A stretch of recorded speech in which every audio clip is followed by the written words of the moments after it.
सर्वांना या ठिकाणी जय शिवराय. सर्वांना नमस्कार माझा. गेले 10-12 दिवस झाले गणपती होते. सर्व वेळापत्रकच व्यस्त होतं.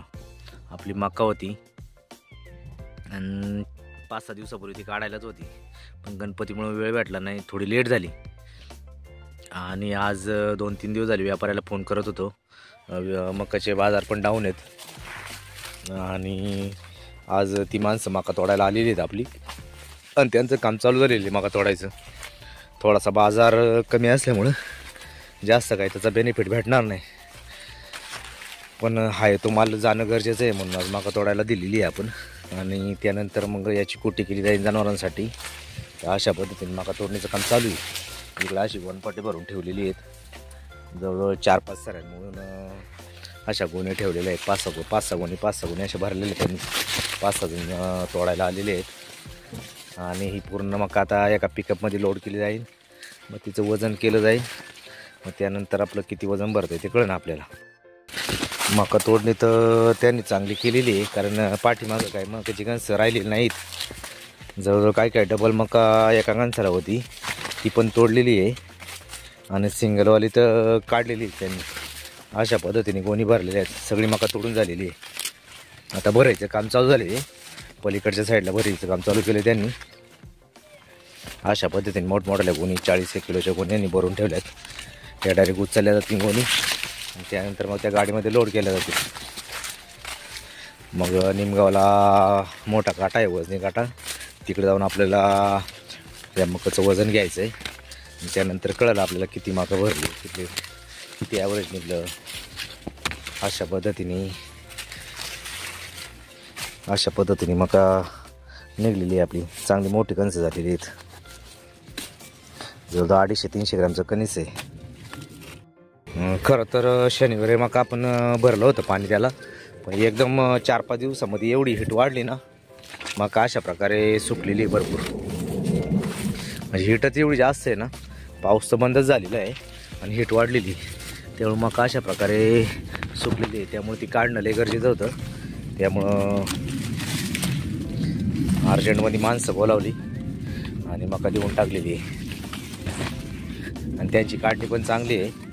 त्यांनी 2-3 साऱ्या म्हणून या अशा गोणी ठेवलेल्या आहे, आणि सर्व मका आता काढून झालेली आहे. अशी मोठमोठे कणसं आहेत.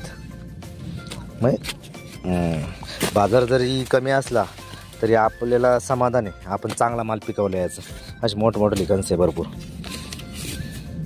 शेतकऱ्याला समाधान यातच असतं.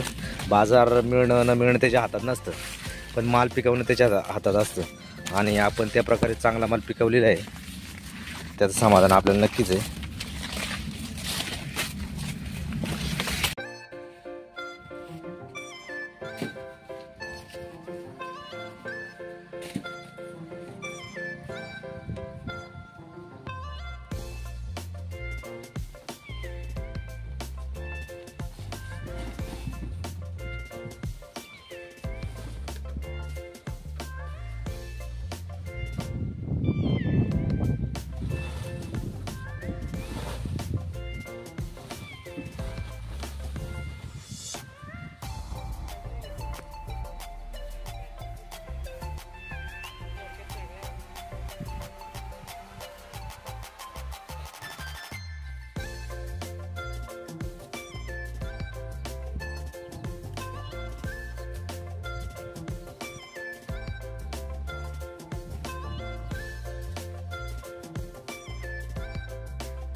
अशा रीतीने आपली मकाची गाडी भरून चाललेली आहे लोडवून.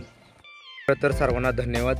तुम्ही आमचे व्हिडिओ पाहता, लाईक करता, सबस्क्राईब करता, शेअर करता, त्याबद्दल सर्वांनाच मी धन्यवाद देतो.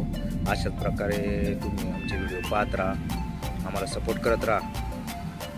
नक्कीच नवीन नवीन विषयासह आम्ही तुम्हाला नवीन व्हिडिओ दाखवण्याचा प्रयत्न करत राहू. नवीन गोष्टी तुम्हाला तुमच्यापर्यंत पोहोचवण्याचा प्रयत्न करू, एवढं त्या ठिकाणी सांगतो.